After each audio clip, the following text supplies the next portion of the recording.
सुदामा चरित्र का अध्ययन करने वाले प्रिय विद्यार्थियों, हम इस व्याख्यान के तीसरे पायदान पर हैं। आप सुदामा चरित्र के बारे में कुछ कुछ परिचित हो चुके हैं। हम कुछ देर के लिए इसके स्रोत के बारे में जानें, यानी शुरुआत करते हैं कि आखिर सुदामा चरित्र का स्रोत क्या रहा है। भगवत गीता के 10वें स्कंद के अध्याय 80/81 में सुदामा दारिद्र्य भंजन की कथा वर्णित है। इस कथा में एक गरीब ब्राह्मण की दोस्ती श्री कृष्ण से दिखाई गई है। एक ब्राह्मण श्री कृष्ण के परम मित्र रहे हैं। आप अब तक सुदामा चरित्र की कथा क्या है इससे बखूबी वाकिफ हो चुके हैं। जैसा कि इसमें लिखा गया है, सुदामा चरित्र की कुछ खास व्याख्याएं हम यहाँ देख सकेंगे। सुदामा की पत्नी, दोनों के बीच में संवाद होता है। संवाद में ये निकल के आता है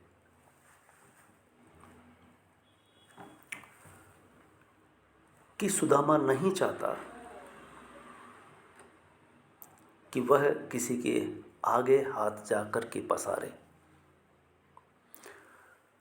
उसकी पत्नी उसे समझाती है, बताती है कि जब वो आपके मित्र है, करुणा निदान है, दयावान है और उदार हृदय है, उदारता से दान देते हैं। ये दोनों के बीच में जो वाद विवाद संवाद होता है, शुरुआत की व्याख्या नंबर 10 आती है। शिक्षक हों सिक रे जग को, तिय ताको कहा अब देती है शिक्षा। जे तपके परलोक सुधारत, संपत्ति की तिनके नहीं इच्छा। मेरे ही ये हरि के पद पंकज, 12,000 ले देखो परीक्षा। औरन को धन चाहिए बावरी, बाभन को धन केवल भिक्षा। जैसा कि पिछले व्याख्यान में कथा सारांश के तक ये बात भी उभर के आई थी कि सुदामा खास करके ये बात कहता है कि ब्राह्मण को आवश्यकता से अधिक नहीं चाहिए। उसकी ज़रूरतें जिससे भी पूरी हो जाए, जितनी से भी पूरी हो जाए, उसके बाद वो ध्यान मग्न आदि में लगा रहता है। मुख्य काम उसका पाठ पूजा और ध्यान करना है, कथा वाचन करना है। ऐसे में पत्नी उसे बताती है तो उसी के प्रति उत्तर में वो कहता है कि तुम मुझे शिक्षा देती हो, जबकि मैं खुद यही काम करता हूँ। पंक्ति देखिए, शिक्षक हों सिगरे जग को, तिय ताको कहा अब देती है शिक्षा। तुम मुझे ये बता रही हो कि मुझे क्या करना चाहिए, जबकि क्या करना चाहिए, कैसे जीना चाहिए, कितने में जीना चाहिए, ये बात तो मैं सारी दुनिया को बताता हूँ। शिक्षक हों सिगरो जग को, यानी उस समय, जिस समय सुदामा कह रहे हैं, या तो राजा के पुत्र पढ़ते थे या ब्राह्मण ही शिक्षा लेते थे, और ब्राह्मण के पुत्र शिक्षित होकर के शिक्षा देने का काम करते थे। समाज को जो कुछ बात बताते थे वो थे ब्राह्मण।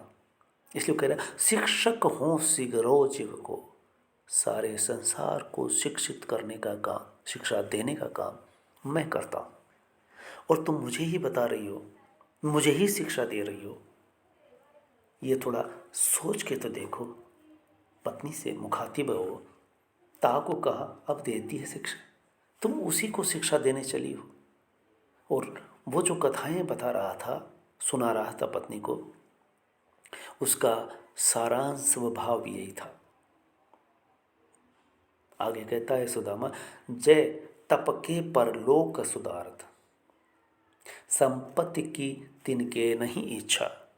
कि आज के संदर्भ में भी ये बात सटीक बैठती है कि सारी दुनिया इस समय धन के पीछे बावड़ी हो चुकी है, पगला चुकी है। हर कोई रात दिन दौड़े चला जा रहा है, किसके पीछे? और पाने के लिए, धन अर्जित करने के लिए। सुदामा कहता है, जे तप के परलोक सुधारत, जिन्हें तप के बल पर तप करके परलोक की चिंता है, यानी दूसरा लोक तक की चिंता है, यह जीवन और अगला जीवन, इस जीवन में ऐसे कर्म किए जाए, तपस्या की जाए कि ताकि दूसरा जन्म उसका सात्विक रूप से गुजरे। इस बात की चिंता वो तप के बल पर ऐसा कर सकता है। ऐसे व्यक्ति को संपत्ति की तिनके नहीं इच्छा। ऐसा मन में धारण किए है, जिसने सोच लिया है कि मुझे परलोक सुधारना है, उसको सुधारने के लिए इस जीवन में तप, संयम, सेवा में विश्वास करना है, संपत्ति से दूर रहना है। मेरे ही हरि के पद पंकज, 12,000 ले देखो परीक्षा। और तुम कितनी बार मेरी परीक्षा ले लो, किसी भी तरह से मुझे जांच लो, परख लो कि मेरे मन के अंदर धन को लेकर के तनिक इच्छा मात्र नहीं है। मेरे हृदय में अगर कोई है तो है हरि के पद पंकज, कमल रूपी पैर ही मेरे ही में बसे हुए हैं। मैं हमेशा उन्हीं का ध्यान करता हूँ, उन्हीं को ध्यान में रखता हूँ। इसके अलावा और कोई विचार मेरे मन में नहीं आता, किसी तरह की लालसा नहीं, किसी तरह की आकांक्षा नहीं, किसी तरह से बड़े होने की भावना नहीं। मेरे मन में सिर्फ उनके चरण कमल ही ध्यान में रहते हैं। मैं ध्यान धारण करने वाला व्यक्ति हूँ, इसके अलावा और कोई बात नहीं है। इसे अगर तुम जांचो, पड़ताल करो, किसी भी तरह से, किसी भी अवस्था में मेरे मन में यही भाव आएगा अक्सर। औरन को धन चाहिए बावरी, बामन को धन केवल भिक्षा। अगर वो सही अर्थ में ब्राह्मण हुआ, जिस अर्थ में ब्राह्मण को सर्वोच्च स्थान दिया गया, सवर्ण वर्ग कहा जाता है, तो वह इसलिए कि वह संतोषी होता है, संयमी होता है। संयम इस अर्थ में कि उसे अधिक चाहिए ही नहीं। आज हम देखते हैं तो ये रूप ऐसा नहीं, बल्कि वो अधिक से अधिक पाना चाहता है। भिक्षा नहीं, दान दक्षिणा के रूप में अकूत संपत्ति का मालिक होना चाहता है। लेकिन वो ब्राह्मण नहीं, वो जाति से ही ब्राह्मण हुआ। कर्म उसका सिर्फ इतना कि भिक्षा में इतना मिल जाए कि जिससे एक समय का पेट पालन पोषण हो जाए।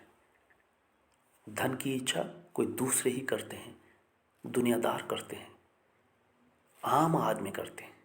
इसलिए हे पगली, तू नहीं समझ सकी कि मैं क्या हूँ। असली ब्राह्मण हूँ, और असली ब्राह्मण वो होता है जो केवल भिक्षा के बल पर चलता है। और उनको धन चाहिए बावरी, धन किसी और को चाहिए, मुझे नहीं। इस तरह से सुदामा पत्नी के सामने मुखातिब होता है। इस पर दूसरी देखिए, छाड़ी सबे तक तो ही लगी, बक आठो जाम यह जग ठानी। जात ही देह लदाई ही लदा, धरी लेहूं लदाई यह जी ठानी। पावे कहाँ ते अटारी अटा, जिनके विधि दीनी है टूटी सी छानी। जो पे दरिद्र लिखो है ललाटप, तो काहू पे मैटिन जात अयानी। जब पत्नी अपनी गरीबी के बारे में बताती है तो उसके जवाब में सुदामा कहता है, छाड़ी सबे तक तोई लगी, बक आठों जाम जहे चक ठानी। तुम तो एक तरह से हर वक्त एक ही बात की रट लगाए बैठी हो। तुमने सब कुछ छोड़ करके एक ही बात के पीछे पड़ गई हो। जैसे अक्सर पति पत्नी के बीच में झगड़ा जिस बात को लेकर के होता है कि पत्नी जो चाहती है उसे वो हर वक्त उसी मांग को रखती है, जिसे तक यानी बकवास करना, बक बक करना कहते हैं, बार बार वही बात आना। छाड़ी सबे तक तो ही लगी, बक आठों जाम यह जग ठानी। यानी तुमने तो आठों पहर यानी 24 घंटे में जब 8 पहरों में बांटा गया है, उन 8 प्रहर में एक ही बात घूम फिर करके आती है, वो ये कि मैं कृष्ण के पास जाऊं और उनसे कुछ लेकर के आऊं। कृष्ण हमें ऐसा देंगे, वैसा देंगे जिससे हमारा जीवन सुधर जाने वाला है। तुम तो ऐसा लगता है जैसे जात ही देह लदाए लड़ावरे, लेव लदाई यह जेठानी। कि वहाँ मैं जाऊँ और गाड़ी भर करके वो सब कुछ ले आऊँ जो तुम चाहती हो। तुम ये तो समझो कि जो कुछ होता है विधाता ने जो लिख दिया लेख वो अटल होता है। पावे कहाँ ते अटारी अटा, जिनके विधि दीन है टूटी सी छानी। जिनको रहने के लिए झोंपड़ी दी है, वो सपने में अगर अटारी अटा महल की कामना करते हैं, विधि ने उन्हें टूटी सी झोंपड़ी दी है और वहाँ बैठ कर के वो महलों के स्वप्न देखें, तो कैसे संभव होगा? तनिक विचार करके देखो। जो पे दरिद्र लिखो है ललाट, तो काहू पर मेटी न जात अयानी। अयानी ए मूर्खा, तू समझ नहीं रही। वो ललाट पे लिखा हुआ कभी मिटता नहीं है, इसलिए ऐसे स्वप्न नहीं देखने चाहिए जो पूरे नहीं हो सकते, और वो ऐसा ही करती है।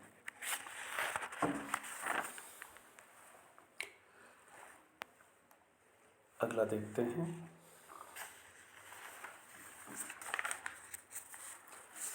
देखिए, बहुत ही शानदार और बहुत भाव प्रेरक पंक्ति है। शीस पगान जगा तन में प्रभु, जाने को आही पसे के ग्रामा। धोती पटी सिलटी दुपटी, अरु पाई उपान की नहीं सामा। द्वार खरोदिज दुर्बल एक, रहो चकिसो वसुधा अभिरामा।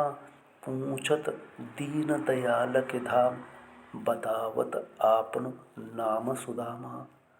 सुदामा जब पत्नी के कहने पर उसकी जिद के आगे घुटने टेक देता है, तब वह चावल की पोटली कांख में दबाए हुए चल देता है द्वारिका की तरफ।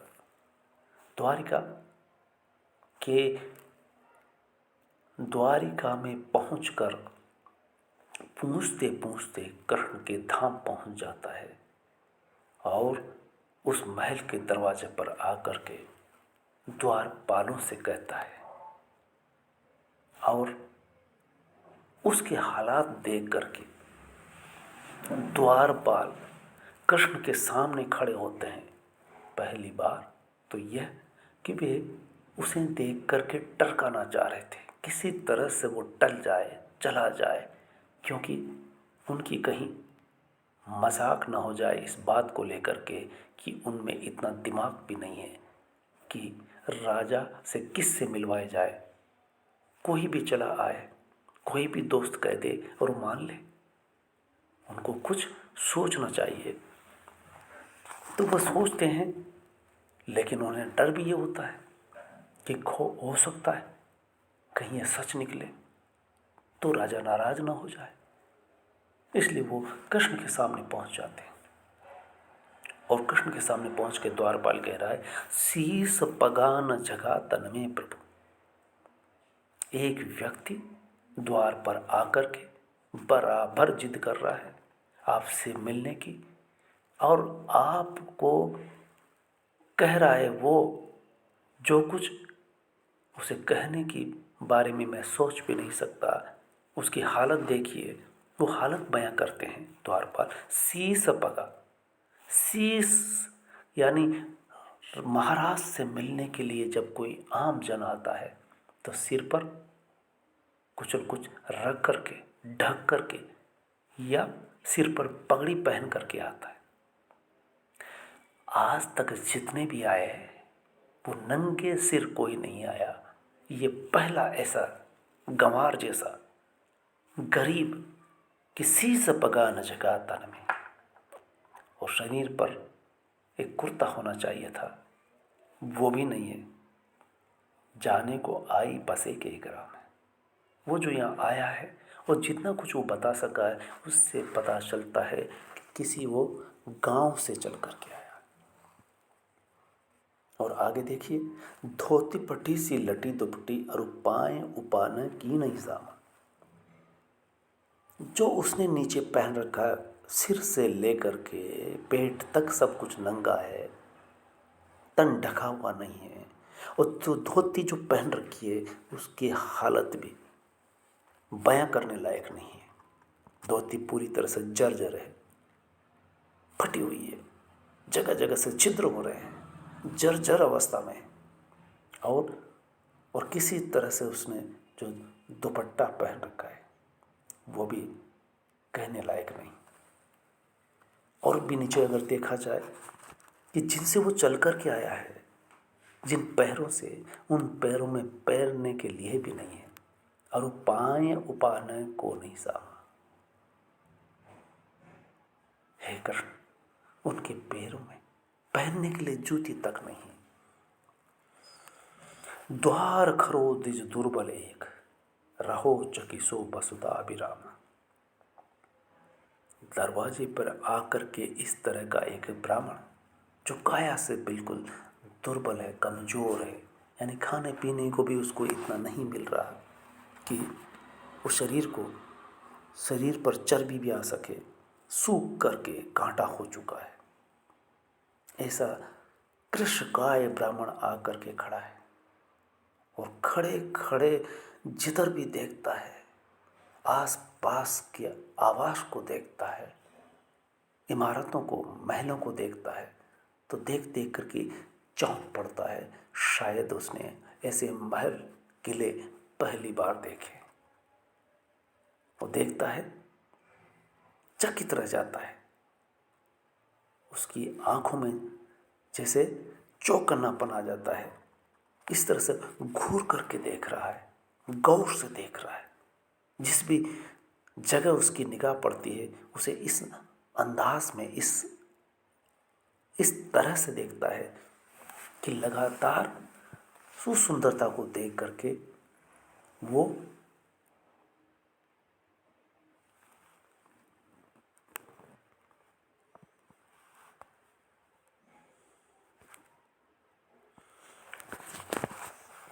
चलिए आगे चलते हैं।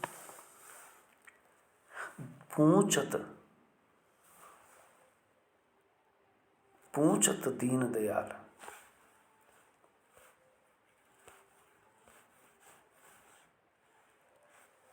पूछत दीन दयाल के धाम बतावत आपनो नाम सुदामा।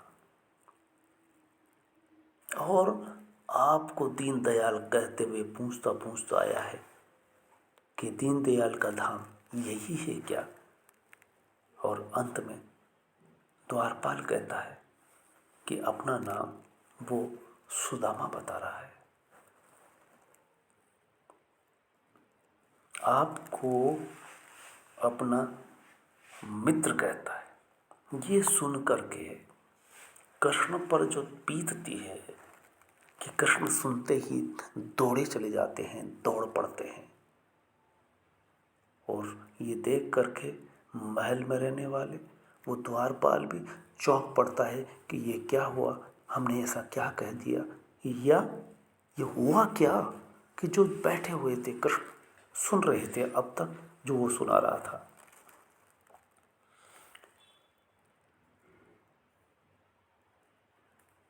कृष्ण का इस तरह से दौड़ना सभी के लिए चौंका जाता है।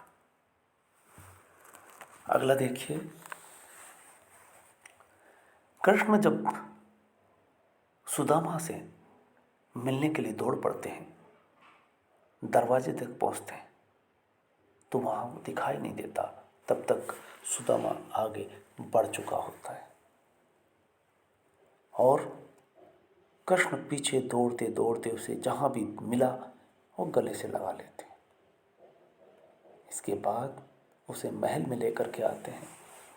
महल में उसे सिंहासन पर बिठाया जाता है और वहीं जो कुछ होता है ये पद देखिए कि कितना भाव विभोर कर देने वाला है।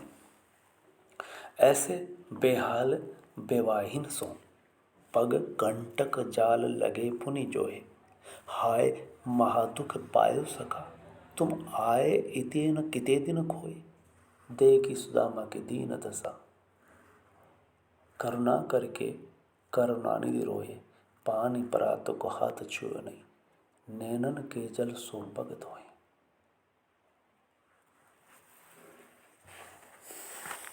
ये पद्य आप देख रहे हैं, सुन रहे हैं। ये इतनी महत्वपूर्ण व्याख्या है कि आपको ये पढ़ते हुए भी याद हो जाना चाहिए। मैं इसे पुनः याद दिलाता हूँ कि ये पद न केवल व्याख्या के लिए उपयोगी है अपितु इसमें अतिशयोक्ति अलंकार भी है। इस अर्थ में जब आप व्याख्या करेंगे और व्याख्या के अलावा जब इस प्रश्न को सुदामा से संबंधित जो भी प्रश्न आएगा, ये पद्यांश की हर पंक्ति इतनी महत्वपूर्ण है कि आपको इसका हवाला शुरू से लेकर के मध्य से लेकर अंत तक उस सवाल के जवाब में देना चाहिए। ऐसे बेहाल बेवाहिन सो पग कंटक जाल लगे पुनि जोए, हाय महादुख पायो सका तुम आए इते न किते दिन खोए, तुमने यहाँ आने में इतने दिन क्यों कर लगाए, देखी सुदामा के दीन दशा करुणा करके करुणा रिधि रोए। और वो पंक्ति जो रत्नाकर दास ने लिखी है वो कमाल कर दिया, पानी परात को हाथ छुओ नहीं, नैनन के जल सो पग धोए। इस पंक्ति में बहुत कुछ छिपा है। हम अगली बार इसे देखेंगे। धन्यवाद। आप देखते रहें, सुनते रहें और सब्सक्राइब करना ना भूलें वीडियो को, ताकि अगला वीडियो आप देख सकें। धन्यवाद।